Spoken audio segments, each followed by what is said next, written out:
Hi there, you're watching Time Warner Cable's Local Edition. This is the Sacramento Report. I'm Jaime Garza, and with me today is Assemblymember Brian Jones. Nice to have you for here. having me. I appreciate it. Thank you. You're on a crusade, so to speak. You want to little tell bit. us a little bit about it? Well, coming from local government, I come up to Sacramento to try to do the people's business, and it didn't take me very long to figure out that Sacramento is almost entirely wholly owned by special interests.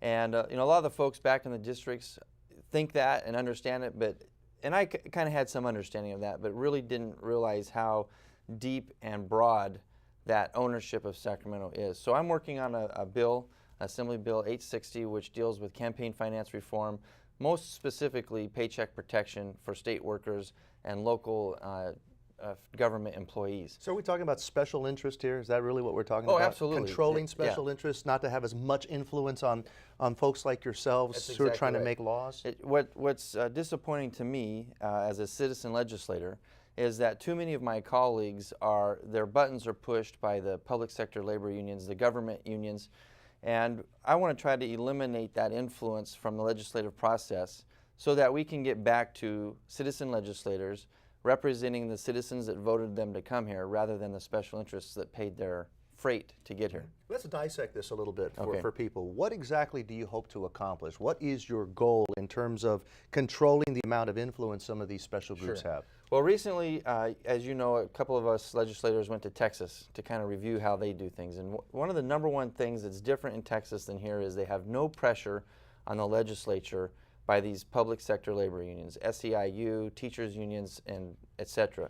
So my bill, which is now going to become an initiative, basically takes the government withdrawn funds. What happens right now is the state withdraws political funds out of the employee's paycheck automatically before the employee even gets the paycheck.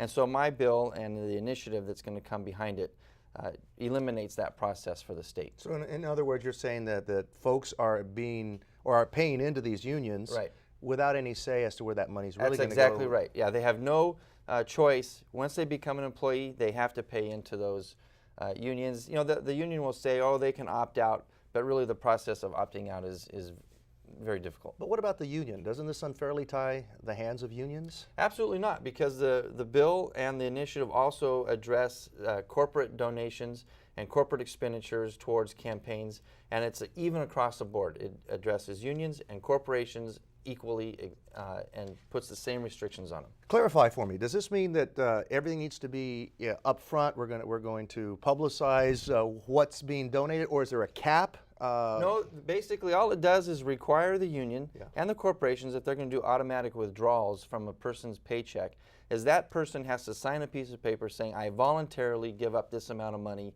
to the union for them to use for political purposes. Instead of being just part of the union dues or just in part? Exactly. And that agreement has to be renewed every year in writing. And right now you're gathering signatures. That's correct. We're the initiative that's being ran is called StopSpecialInterestMoney.org. And that is in the process. We're almost done receiving signatures. Once those are qualified, then it'll hopefully be on the ballot in June of 2012. Well, I'm going to hold this up. Yeah, right great. Here. Thank you. If you can get a shot of this real quickly, a lot of people are receiving this. So this is exactly, when you see this flyer, this is what we're talking about. Exactly. This is what you're talking about. Exactly. And the main thing it says is Sacramento is not just broke, it's broken. And part of it being broken is this special interest money that comes into legislators' campaigns. And again, it's going to be a decision by the people. Exactly. That right? That's exactly right. All right. So it's going to make my job more difficult to raise funds to get reelected. But I think it's a necessary process to get citizen legislators back to Sacramento. Assemblymember Brian Jones, thank you so much. Thank you very much. Thank you at home for watching Time Warner Cable's Local Edition, the Sacramento Report. Don't forget, you can watch this interview and others by simply going to My Government on Demand. You'll find that on Channel 1.